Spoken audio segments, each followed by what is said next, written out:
प्यारे बच्चों, स्वागत है आप लोगों का हमारे चैनल एसजी ड्रीम स्टडी। बच्चों, आज हम आपको बताएंगे कक्षा 10वीं हिंदी के पूरे किताब से जो महत्वपूर्ण प्रश्न आपके बोर्ड एग्जाम 2025 में पूछे जाएंगे। यानी 24 फरवरी का जो आपका हिंदी का पेपर है, उसमें प्रश्न जो है आपके यहीं से आएंगे। उससे पहले अगर आप लोग चैनल पर नए हैं तो चैनल को सब्सक्राइब कर लीजिए और बेल आइकन को प्रेस कर लीजिए, ताकि आगे आने वाली हर वीडियो का नोटिफिकेशन आप तक सबसे पहले पहुंचे। और वीडियो को जो है लाइक करना एकदम ना भूलें। अब आइए देखते हैं कि आपके क्वेश्चन जो है किस प्रकार से और कहाँ से जो है ज्यादा बनते हैं। तो आपका सबसे पहले शुरुआत करेंगे खंड क से।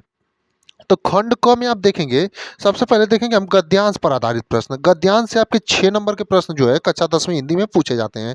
और यहाँ से जो है आपको एक गद्यांश दिया रहता है और उसमें 3 प्रश्न दिए रहते हैं, और जो प्रत्येक होते हैं 2-2 नंबर के होते हैं। तो जो 2-2 नंबर के आपके प्रश्न होते हैं, तीनों को आप कैसे एकदम आसानी से कर सकते हैं।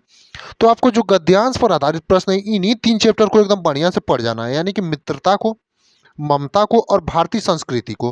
क्योंकि आपके जो गद्यांश पर आधारित प्रश्न आते हैं, वो इसी में से एकदम 100% आपके 24 फरवरी के पेपर में आएंगे। तो आपको इन तीनों चैप्टरों को जो है एकदम बढ़िया से पढ़ जाना है, ताकि आपके बोर्ड एग्जाम 2025 में 24 फरवरी को जो आपका यूपी बोर्ड का पेपर होगा, तो आप उसमें जब गद्यांश पर आधारित प्रश्न आए तो आपको 6 में 6 नंबर पूरे मिले। तो आपको मित्रता पढ़ना है, ममता पढ़ना है और भारतीय संस्कृति, और इन तीनों चैप्टरों को एकदम बढ़िया से पढ़ना है। अब बात करते हैं आपका अगला कि पद्यांश पर आधारित प्रश्न। अब दूसरा जो आता है आपका 6 नंबर का, किस पे? पद्यांश पर आधारित प्रश्न। और ये वो प्रश्न है जो आपके फिक्स नंबर पूरे के पूरे देते हैं, इसलिए हमने इनको पहले नोट किया है। बहुविकल्पी प्रश्नों का ना नोट करके पहले आपको खंड क में किसने नोट किया है? गद्यांश पर आधारित प्रश्न, पद्यांश पर आधारित प्रश्न और आपका जीवन परिचय और खंड काव्य। क्योंकि ये जो आपके प्रश्न होते हैं, आपको पूरे से पूरे नंबर दिला सकते हैं और थोड़ी सी मेहनत पर ही। पद्यांश पर आधारित प्रश्न आपके 6 अंक के भी होते हैं, और इसमें भी आपको क्या होता है, 2-2 नंबर के 3 प्रश्न होते हैं। तो इसमें आपको कौन कौन सा पढ़ना है? पहला पढ़ना है आपको पद, किसका? सूरदास का। दूसरा आपको तुलसीदास का पढ़ना है पद। तीसरा आपको पढ़ना है वन पथ पर। और चौथा आपको स्वदेश प्रेम। यानी कि ये जो चारों है आपको एकदम पद्यांश में पढ़ जाना है। क्योंकि अगर ये चारों आप पढ़ जाते हैं तो आपका पद्यांश से जो 6 नंबर का क्वेश्चन पूछा जाएगा, उसमें आपको 1 नंबर भी कोई नहीं काट सकता है, क्योंकि हमारी गारंटी है कि यहीं से जो है पद्यांश पर आधारित प्रश्न पूछे जाएंगे। तो आपका पद्यांश पर आधारित जो प्रश्न पूछे जाते हैं, इसी चैप्टरों से पूछे जाते हैं। तो इन चारों चैप्टरों को आपको एकदम बढ़िया से पढ़ जाना है, ताकि आपके पद्यांश पर आधारित प्रश्न में से एक भी नंबर ना कटे। अब आगे बात करेंगे आपका किसका? लेखकों का जीवन परिचय। अब लेखकों के जीवन परिचय में आपको किसको किसको पढ़ना है, क्योंकि यहाँ से भी आपके 5 नंबर के क्वेश्चन बनते हैं, और 5 नंबर का एकदम इजी होता है ये। आप 2 जीवन परिचय बस याद कर लेंगे, और हमने अपने चैनल पर जो है इनका जीवन परिचय करा भी रखा है पहले से। यानी कि जीवन परिचय वाला जो है आपको सभी वीडियो का जो है, इसमें से बहुत सारे ऐसे क्वेश्चन है जिनका सोल्यूशन पहले से करा रखा है। और जो भी क्वेश्चन के सोल्यूशन में, यानी गद्यांश में या पद्यांश में आपको दिक्कत होगी, अगर आप लोग कमेंट करते हैं तो हम उनका भी जो है एकदम हल के साथ आपको बता देंगे, सभी चैप्टरों के जो गद्यांश हैं। तो आपको जीवन परिचय में किसका याद करना है? लेखकों में आचार्य रामचंद्र शुक्ल का और जयशंकर प्रसाद का। अगर आप इन 2 लोगों का याद कर लेते हैं तो आपको एकदम 100% है कि इनमें से एक कोई आ ही जाएगा। अगर आपको शंका है थोड़ा मोड़ा, तो तीसरा आप अपने मन से भी कोई एक याद कर लीजिए। अगर आपके पास समय है तो आप तीसरा भी याद कर लीजिए। बाकी आपके लिए 2 तो एकदम पर्याप्त है। 2 में आप जो है 5 अंक एकदम पक्का कर जाएंगे अपने बोर्ड एग्जाम 2025 में। अब बात करते हैं चौथे नंबर पर। तो चौथा आपको क्या तैयार करना है? कवियों का जीवन परिचय। यानी ये जो आपका कवि का जीवन परिचय पूछा जाता है, और ये भी जो है आपका 5 अंक का पूछा जाता है। क्योंकि जिस प्रकार आपका लेखक का जीवन परिचय पूछा जाता है, उसी प्रकार आपका कवि का जीवन परिचय पूछा जाता है। और इसमें आपको किसका किसका तैयार करना है? सूरदास का और तुलसीदास का। यानी कि सूरदास तुलसीदास का अगर आप तैयार कर लेते हैं तो आपका बहुत हो जाएगा। लेकिन अगर आपके पास समय है तो हम फिर भी कहेंगे कि आप तीसरा भी एक ऑप्शन लेके चलिए, क्योंकि अगर मान लीजिए 2 नहीं आए, कभी कभी ऐसा हो जाता है, लेकिन बहुत ही कम केसों में होता है। तो मान लीजिए अगर नहीं आया तो आप तीसरा भी ऑप्शन जो है लेकर चलिए। अगर आपके पास समय है, आप याद कर सकते हैं, तो तीसरा भी आप याद करिए।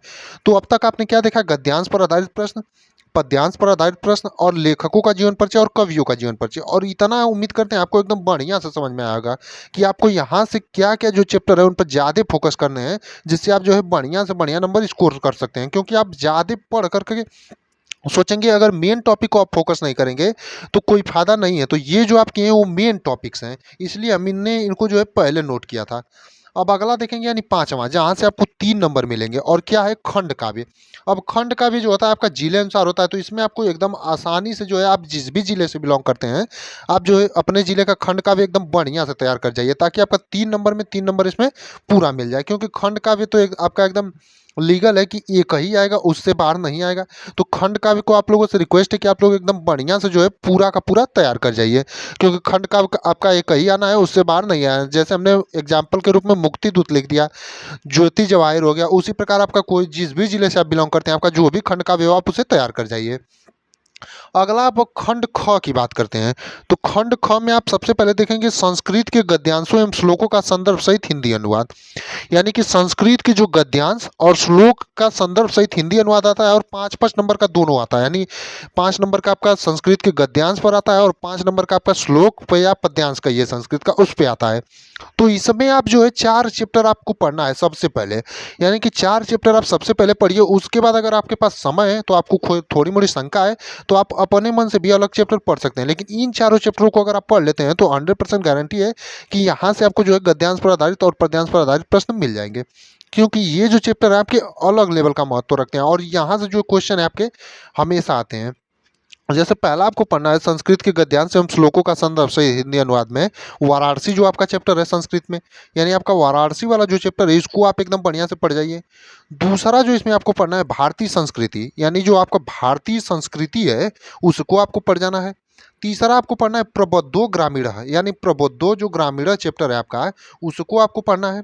और चौथा आपको जो पढ़ना है जीवन सूत्राणी, यानी आपका जो खंड ख में आपका संस्कृत में जीवन सूत्राणी। और ये 4 चैप्टर अगर आप बढ़िया से पढ़ लेते हैं तो आपका यहाँ से भी जो 10 नंबर है एकदम फिक्स हो जाएगा, ये हमारी गारंटी है। तो आप लोग संस्कृत के गद्यांश एवं श्लोकों का जो संदर्भ सहित हिंदी अनुवाद आता है उसमें आप लोग ये 4 चैप्टर पढ़िए, और आपके पास अलग से समय बचता है तो इसके अलावा भी कोई पढ़िए, लेकिन पहले आप इन चारों चैप्टरों को जो है खत्म कर लीजिए।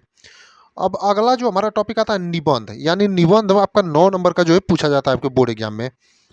तो अब 9 नंबर के लिए आपको कौन कौन से जो है टॉपिक पर निबंध पढ़ना चाहिए। तो पहला आप पढ़िए प्रदूषण पर, यानी प्रदूषण।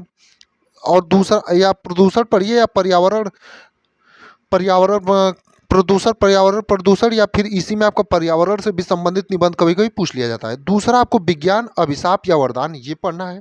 तीसरा आपको देश प्रेम पढ़ना है, और इसमें आप 2 और नोट कर लीजिए।